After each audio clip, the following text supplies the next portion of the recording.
রোজির রান্নাঘরে সকলকে স্বাগত। আবার একটা নতুন রেসিপি নিয়ে চলে এসেছি, পনির ভুর্জি বা পনিরের ঝুরি ভাজা, যেটাই বলবো, কিন্তু একটু অন্য স্বাদ। এটা করে দেখুন আর খেয়ে আমায় জানাবেন কিরম হয়েছে। অবশ্যই করবেন, আমার রেসিপিটা ফলো করুন, ভালো করে দেখুন। খুবই অল্প, দেখুন কয়েকটা জিনিস দিয়ে তৈরি হয়ে যায় এই অসাধারণ একটা রেসিপি। গরম ভাতের সাথে অসাধারণ লাগে। তাই শুরু করছি রেসিপিটা। প্রথমে কড়াই তেল দিলাম, তেল দিয়ে তাতে পেঁয়াজ কুচি, একদম ঝুরি ঝুরি করে কাটা পেঁয়াজ কুচি আর কাঁচা লঙ্কা কুচি, দুটো পেঁয়াজ, 4টে কাঁচা লঙ্কা ছোট ছোট দিয়ে কুচি করে ওটা ভালো করে ভেজে নিতে হবে। বেশ লাল একটু ভাব আসবে, সাদা ভাবটা কেটে যাবে, পেঁয়াজের কাঁচা গন্ধটা চলে যাবে। এরকম সময় টমেটোটা দেব, দিয়ে একটা টমেটো ওটাও কুচি করে কেটে নেওয়া, এটাকেও ওর সঙ্গে ভালো করে ভেজে নিতে হবে। এটা কোনো চাপা দেওয়া হবে না, অল্প হালকা আঁচে শুধু নেড়েই পুরো রান্নাটা হয়ে যাবে। খুব কম সময় হয়ে যায়, কয়েকটা মাত্র উপকরণ দিয়েই করা যায় এটা। হলুদ গুঁড়ো দিলাম আর একটু লাল লঙ্কার গুঁড়ো দিলাম। ঝাল ঝাল হয়, খেতে অসাধারণ হয়। একবার করে অবশ্যই তোমরা খেয়ে দেখো আর আমায় কমেন্টে জানিও কিরম লাগলো। এরপর পনিরটা দিয়ে দিচ্ছি।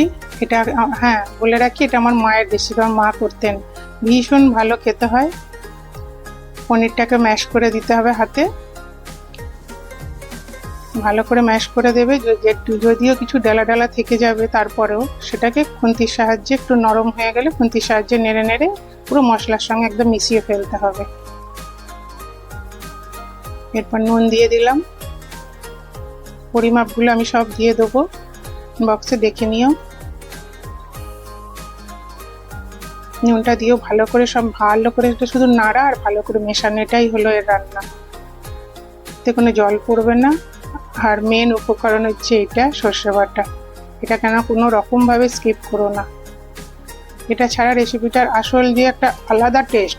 ঝুরি ভাজা অনেক রকমের হয় পনিরের ছানার, কিন্তু এর যে মানে একটা অদ্ভুত টেস্ট আসে শুধু এই সর্ষে বাটাটা থেকে, পুরো আলাদা, একদম অন্যরকম।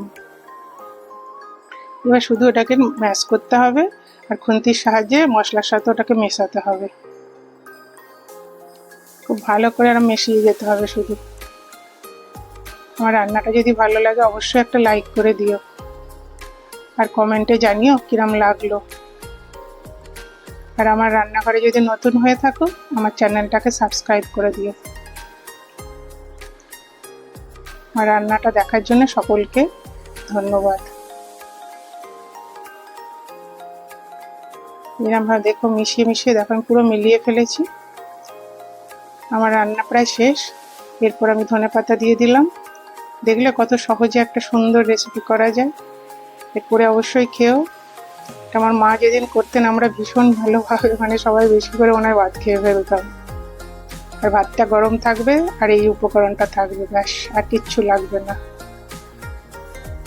পনিরের ঝুরি ভাজা আর ভাত, দেখবে যেদিন করবে আর অন্য কিচ্ছু লাগবে না এর সাথে। আমার রান্না রেডি, সার্ভ করে দিচ্ছি আমি।